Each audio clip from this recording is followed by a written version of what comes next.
Wananchi wametakiwa kubadilisha mtazamo wao kuhusu taka ngumu na kuanza kuzichukulia kama fursa za kiuchumi badala ya kuziona kama kero katika mazingira wanayoishi.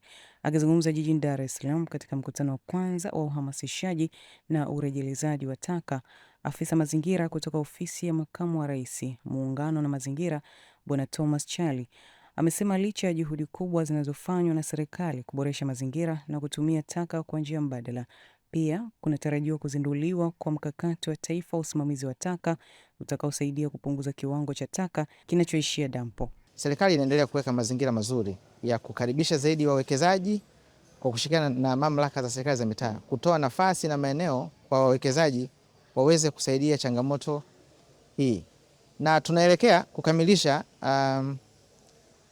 mkakati wa taifa wa usimamizi wa taka. Utazinduliwa nafikiri katika wiki ya siku ya mazingira duniani.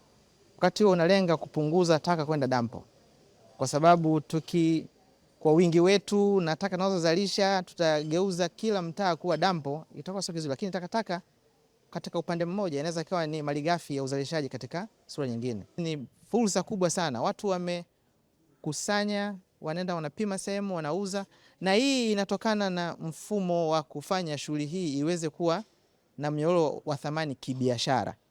Kwa hiyo kila kitu. Kwa hiyo mimi nashukuru sana kwa kupata fursa hii kuwa moja ya jukwaa hili. Tutasikia mengi, uzoefu. Sisi tuko sehemu ya sera, lakini tunapata fursa ya kukutana na watu wenyewe wanaoshughulika chini. Ubalozi wa Uholanzi wamekiri umuhimu wa teknolojia ya kutengeneza protein kutoka taka. Balozi Wibabo amesema ni suluhisho muhimu kwa siku zijazo, na ubalozi huo uko tayari kushirikiana na makampuni kuhakikisha mafanikio yake. Utengenezaji wa protini kwa ajili ya matumizi ya viumbe hai kutokana na taka umekuwa mkubwa sana, na jambo hili limekuwa la umuhimu sana kwa siku zijazo. Hivyo ni furaha kuona makampuni yakishirikiana kulitekeleza hilo. Sisi kama ubalozi tunaangalia namna bora ya kushirikiana nao na kuwasaidia kadri itakavyowezekana.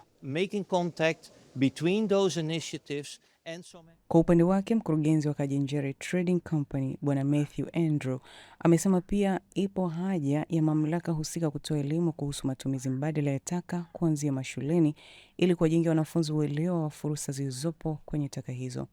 Kwa nini kinachotokea? Tunataka tutoe elimu. Tunataka tutoe elimu kuanzia mashuleni, lakini kwa wananchi watu wote waelewe hizi ni fursa. Kwetu madampo yamekuwa yanajaa, lakini tuangalia hakuna sababu ya kuweza kujaa. Zipo fursa na mbinu mbalimbali tunaweza kufanya.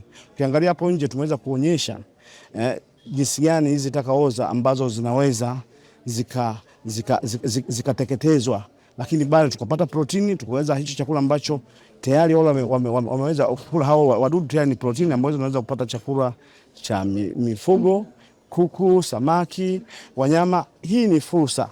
Naye balozi wa mazingira Great Mwimanzi amesisitiza umuhimu wa jamii kuelimishwa juu ya mchango wao katika kulinda mazingira kupitia njia bunifu na endelevu za urejelezaji taka.